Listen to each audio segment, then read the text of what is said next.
దేవా దేవా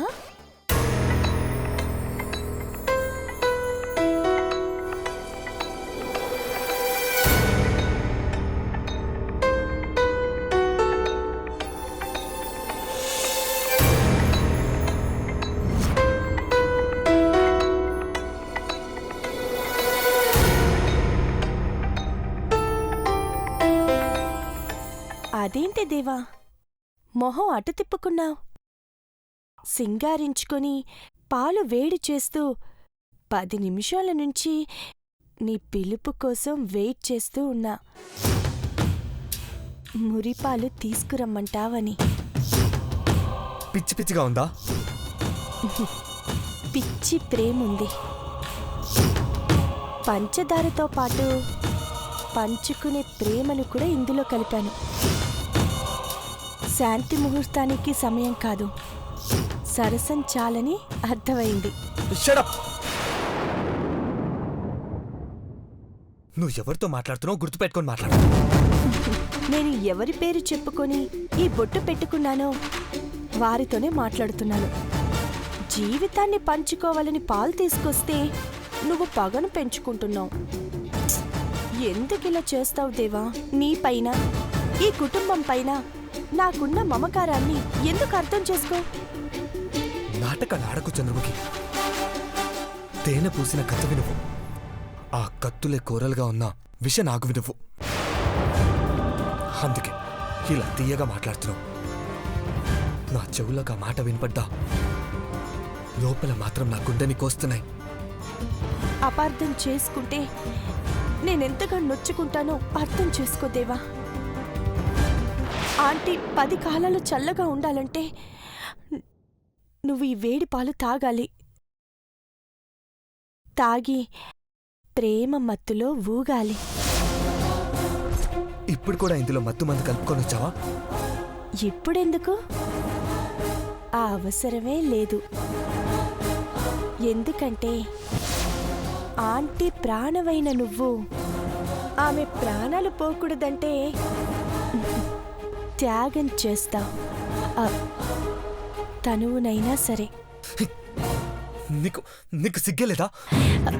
ఎందుకు లేదు? నువ్వు సరిగ్గా చూడలేదు. వయ్యారాలు పోతూ సిగ్గుపడుతూ గదిలోకి అడుగు పెట్టాను. నన్ను చూడగానే పాల గ్లాస్ పక్కన పెట్టి లటుక్కుమని నన్నెత్తుకొని నన్ను గిరిగిరా తిప్పి మంచం మీద విసిరేస్తావనుకున్నాను. పొంగే ప్రేమకి ముందే పొంగుతున్న అగ్నిజ్వాలను చల్లార్చాలని ఇప్పుడు తెలిసింది కదా. చెప్పు, నన్నేం చెప్పు. ఆగు. అడుగు ముందుకు వేస్తే నడుము ఇరిగేలా పడతావు. నువ్వు ఇంకేమన్నా చెప్పాలా? ఇంకేమన్నా అబద్ధం చెప్పాలనుకుంటే చెప్పేయి. నేను చూడాలనుకుంటున్నాను నన్ను మోసం చేయడానికి నువ్వు ఎంత నీచానికి దిగజారగలవు అని. ఎందుకు ఆలియా, ఎందుకు నువ్వు ఇలా చేసావు? నీకు తెలుసు కదా నానమ్మ తర్వాత నీ ఒక్కదానిని కదా నేను పూర్తిగా నమ్మేది. ఏమన్నావు నువ్వు? ఈ మధ్య అన్నిటినీ మర్చిపోతున్నావా? అది చాలు. వాటిలో ఉన్న శక్తి విషయాన్ని గ్రహించి మనకు వివరిస్తాయి.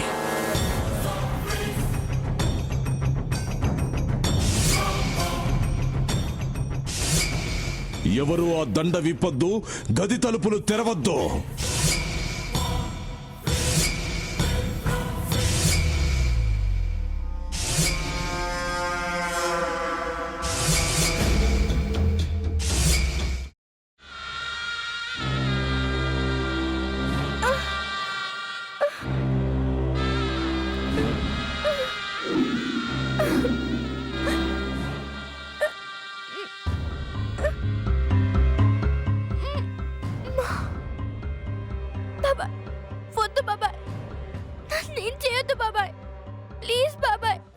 నీకు నిజం తెలిసినప్పుడే నా ఆలోచనలో నువ్వు చచ్చిపోయావు.